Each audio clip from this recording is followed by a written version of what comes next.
Hey, yo, what up? I don't want to waste your time. The goal of this video is to help you make money by training traits, which make you a successful person. First step is education, so let's just jump right into it. Okay, you gotta be soft to be hard. Well, what does that mean? No one's perfect. We're all trash on some level. Hiding from that fact is holding all of us back.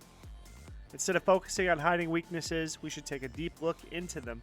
Think of it like min-maxing in a video game or a stat sheet. Some characters have really high strength but super low intelligence. All of these different things come with pros and they come with cons.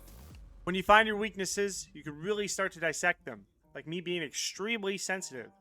That comes with a lot of baggage where I'm a little baby back biatch a lot of the time.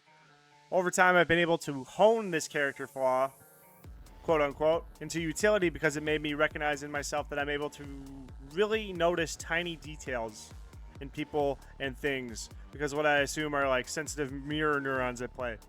I'm not able to ignore heavy emotional conflict as much though, so it could be like really distracting in the heat of the moment if I'm trying to do something and then somebody gets like super heavy, like at work. This happens all the time. If emotions are riding high, it makes me it's really hard for me to focus on like one thing at a time or the job at hand.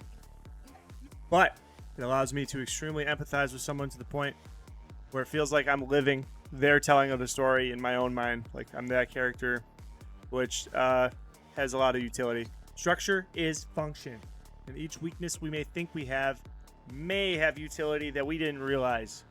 It's not about just pushing your strengths to the limit. It's about pushing the boundaries of your weaknesses, expanding them into something more, transforming them into your own unique strengths. For instance, my hypersensitivity forced me to become like a maestro of my own emotions. I have to be on top of my emotional state at all times because 1 second I'm not paying attention, I'm tipping into chaos pretty dang quick. It made me confront the very things that made me uncomfortable, which, let's face it, we all need to do more of.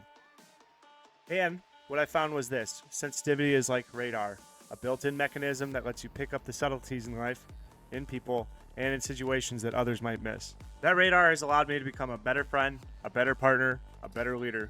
Because when you can truly understand and feel what others are experiencing, you can navigate complex interpersonal dynamics in a way that it's genuine and effective. It's an asset in almost every interaction if handled properly. Now that's good, but let's hit the bad. Yes, it happens. I've had moments of doubt, fear, and insecurity. We all have, and we all will, but it hits me a lot harder than it seems to hit a lot of other people. The bad side. But instead of letting those moments define me, I let them refine me. It's the crucible of my emotions that I find what I'm really made of, and so can you. It's not just about a momentary cringe, it's about after, the reflection, the learning, the growth that comes from it. I've learned to ask myself, what's this emotion telling me? What can I learn from it? And more often than not, there's a lesson. There's a sign pointing me to something I need to address, something I need to change or improve. Your flaws can be the most excellent teachers if you let them. They can reveal paths to improvement that you'd never see if you were perfect.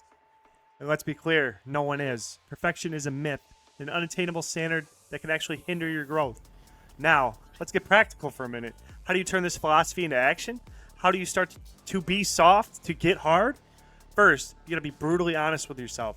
Sit down, take some time, look at yourself in the mirror, write out your perceived weaknesses, be as raw and as real as you can. Next to each weakness, write out how it has affected you, both negatively and positively. What has it cost you? What has it taught you? How has it helped you connect with others, if it has or not? Then, think of how if each weakness could be a hidden strength or point you towards an area for growth. Are you impatient? Perhaps this can be channeled into a drive for efficiency. Do you overanalyze? This might be leveraged into strategic planning or risk assessment, allowing for a more profound insight into projects or decisions. Now comes the challenging part, the application. Start to actively place yourself in situations where your weaknesses become an asset. If you're sensitive, seek out roles that require empathy and understanding. If you're overly critical, position yourself where analytical thinking and attention to detail are prized. It's about creating a new narrative for yourself where your weaknesses are not stumbling blocks but stepping stones. It's about understanding the balance between being and becoming, accepting who you are now while striving to be who you can be. And here's the thing. When you start to reframe your weaknesses as areas for growth, your whole perspective on success will shift. You are no longer boxed by your limitations. You are empowered by potential. Success then becomes not about the material gain, though that awful comes as a natural byproduct, but about personal conquest and internal victories. Let me wrap this up with a powerful thought.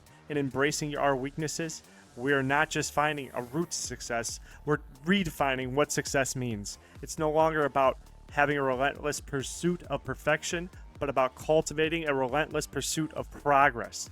Remember, to be soft, to get hard, is not a call to weakness. It is a call to a deeper kind of strength, a different kind of strength.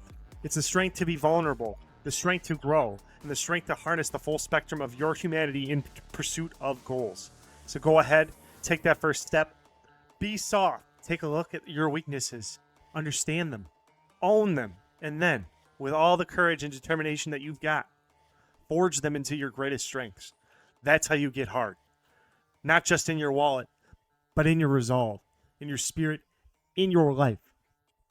Let's be soft and get hard. All right, thanks everybody. Subscribe or don't. See ya.